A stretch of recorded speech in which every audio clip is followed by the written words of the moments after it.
அன்பு சொந்தங்களுக்கு இனிய வணக்கங்கள். இன்றைய பதிவில் நாம் எதை பற்றி பார்க்க போகிறோம்னா, சனி தோஷம் நீங்குவதற்கு எந்த ஸ்தலத்துக்கு போகலாம் என்பதை பற்றி தெளிவாகவும் விரிவாகவும் இந்த பதிவின் மூலமாக நம்ம பார்க்க போகிறோம். ஸோ கொஞ்சம் கூட வீடியோ ஸ்கிப் பண்ணாமல் முழுமையாக பார்க்க முயற்சி செய்யுங்க. இப்போ தான் நம்ம சேனலை முதல் முறையாக பார்க்குறீங்கன்னா மறக்காமல் சப்ஸ்கிரைப் பண்ணிட்டு பக்கத்தில் இருக்க பெல் பட்டன் ஆல்ன்ற ஆப்ஷனையும் கிளிக் பண்ணிக்கோங்க. வாங்க இப்போ வீடியோக்குள்ளே போகலாம். வாழ்வில் ஏற்படும் எல்லா பிரச்சனைகளுக்கும் ஒரு தீர்வு உண்டு. அந்த தீர்வின் சொல்வதே இந்த நிகழ்ச்சியாகும். இன்று சனிதோஷம் நீங்கும் ஸ்தலத்தை பற்றி காண இருக்கின்றோம். இந்த தலத்துல என்னென்ன சிறப்பு வாய்ந்த விஷயங்கள் அமைந்திருக்குது என்பதை பற்றி இப்போ நம்ம பார்க்கலாம். சிவபெருமான் பார்வதியோடு தோணியில் வந்து அமர்ந்த ஸ்தலமாக அமைகின்றது. அண்ணன் திருஞான சம்பந்தருக்கு ஞானப்பால் ஊட்டிய ஸ்தலமாகவும் அமைகின்றது. பைரவர்கள் அருள் பாலிக்கும் ஆலயமாகவும் அமைகின்றது. சட்டைமுனி சித்தர்கள் இங்கு ஜீவ சமாதியில் இருக்கும் ஸ்தலமாகவும் அமைகின்றது. இன்று நாம் காண இருக்கின்ற ஆலயம் சீர்காழியில் சட்டைநாதர் ஆலயம். தலத்தினுடைய மூலவரனுடைய பெயர் சட்டைமுனி சித்தர் ஜீவ சமாதி இருக்கும் ஒரு ஸ்தலம். இன்று நாம் காண இருக்கின்ற ஆலயம் சீர்காழி சட்டைநாதருடைய ஆலயம். தலத்தினுடைய மூலவருடைய பெயர் சட்டைநாதர் என்று அழைக்கப்படுவார்கள். அம்பாள் திருநாமம் பெரிய நாயகி. தலத்தினுடைய தீர்த்தம் பிரம்ம தீர்த்தம், சலவிருச்சம், பாரிஜாத மரம். எத்தனையோ பெருமைகளையும் சிறப்புகளையும் கொண்டதுதான் இந்த சீர்காழி திருத்தலம் ஆகும். இன்னொரு சமயம் பிரளயம் வந்தது. அப்பொழுது சிவபெருமான் 64 தலைகளையும் தன்னுடைய உடையாக்கி பிரளய மந்திரத்தை கோணியாக்கி அன்னை பார்வதியோடு கிளம்பி வந்த ஸ்தலம்தான் சீர்காழி ஆகும்.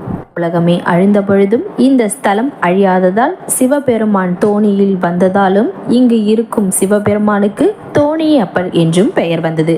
இங்கு இருக்கும் சிவபெருமானை பிரம்மதேவர் வழிபட்டதால் பிரம்மபுரீஸ்வர் என்றும் பெயர் பெற்றது. இங்கே உள்ள சிவபெருமானுக்கு மட்டும் ஒரு பெயரும் ஏற்பட்டதாம். எல்லோருக்கும் தர்மம், நியாயம், சட்டம் எல்லாம் என்றும் சமம் என்று ஒரு முறை விஷ்ணு பகவானையே சிவபெருமான் தண்டித்ததால் இஸ்தல ஈசனுக்கு சட்டநாதர் என்று திருநாமமும் ஏற்பட்டதாம். சட்டமுனி சித்தர் சிவ சமாதியும் இஸ்தலத்தில் உள்ளதால் மற்றும் ஒரு சிறப்பாக அமைகின்றது. இத்தலத்தில் அஷ்ட பைரவர்களும் அருள் பாலிப்பதும் மிகவும் சிறப்பாக அமைகின்றது. திருஞான சம்பந்தர் பிறந்தது எல்லாமே இங்கதான். திருஞான சம்பந்தருக்கு அன்னை பார்வதி தேவி ஞானப்பால் ஊட்டியது இந்த தலத்தில்தான். 3 வயது இருக்கும் பொழுது அன்னையினுடைய ஞானப்பால் அருந்தியது. சம்பந்தர் முதல் பதிகமான தோணுடைய சேவி என்று பாடி ஈசனையும் தாயையும் வழிபட்டது இங்கதான்.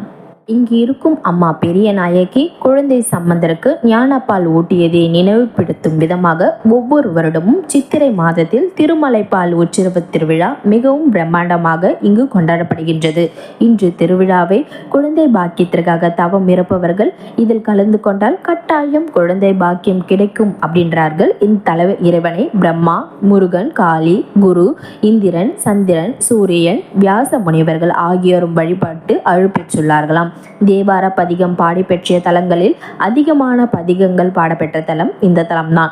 மேலும் இங்குள்ள அஷ்ட பைரவரை தரிசித்தால் சனி சம்பந்தமான தோஷங்கள் அனைத்தும் விளங்கும் என்கின்றார்கள். அது மட்டுமின்றி கோர்ட்டு, கேசு போன்ற வழக்குகள் இருக்கிறவங்களுக்கு சட்டநாதரை உங்கள் ஜென்ம நட்சத்திரக்கு 6வது நட்சத்திரம் வரும் நாளில் செவ்வாய் ஓரையில் இங்கு வந்து வழிபட்டால் நிச்சயம் வெற்றி கிடைக்கும் என்கின்றார்கள். அடுத்து நாம் காண இருப்பது இன்றைய பரிகாரம். இது ஒரு அரிய பொக்கிஷம், அதனால் குறித்து வைத்துக் கொள்ளுங்கள். இன்றைய பரிகாரத்தில் கண் திருஷ்டி பிரச்சனை தீர என்ன பரிகாரம் என்று பார்க்கலாம். அபிசார பரிகாரம் மற்றும் கண் திருஷ்டியால் பாதிப்படைந்தவர்கள் பெருமாள் ஆலயங்களில் ஸ்ரீ சுதர்சன ஓமம் செய்து பின் அந்த ஓம சாம்பலை வீட்டினுடைய தலைவாசலை மஞ்சள் துணியால் கட்டி வைத்தால் பாதிப்புகள் நீங்கும் என்பது நம்பிக்கை. இந்த பதிவில் உங்களுக்கு ஏதாவது சந்தேகம் இருந்தால் மறக்காம கீழே இருக்க கமெண்ட் செக்ஷன்ல கமெண்ட் பண்ணுங்க. நன்றி. மற்றும் ஒரு புதிய தகவலுடன் உங்களை மீண்டும் சந்திக்கின்றோம்.